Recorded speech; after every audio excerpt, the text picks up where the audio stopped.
காலையில் எழுந்திரிச்சி இன்றைக்கி நெல்லிக்காய் ஜூஸ், நெல்லிக்காய், கருவேப்பிலை, சின்னத்துண்டு இஞ்சி போட்டு நல்லா கிரைண்ட் பண்ணி இந்த ஜூஸ் ஒரு கப்பு உள்ளே வாங்கிட்டோன்னு வைங்களேன். வைட்டமின் சி கிடைக்கும் நமக்கு.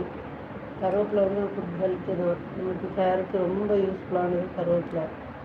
நம்ம யூஸ் பண்ணுவோம், தாளிக்க போடுவோம், ஆனால் திங்கும்போது தூக்கி வெளில போடுவோம்.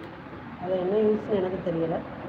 கிடைக்கும்போது அதை உள்ளே எடுத்துக்க நம்ம வந்து வெளியில் இது பண்ணுறத விட உள்ளே எடுத்துக்கும்போது இன்னும் நல்லாயிருக்கும்.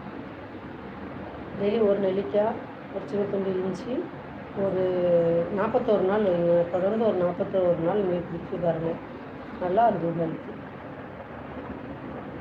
எங்கே இருக்கலாம், அப்புறம் சீக்கிரமே ஒயிட் ஹேர் வராது. இப்போ ஒயிட் ஹேரே இன்னும் வரல.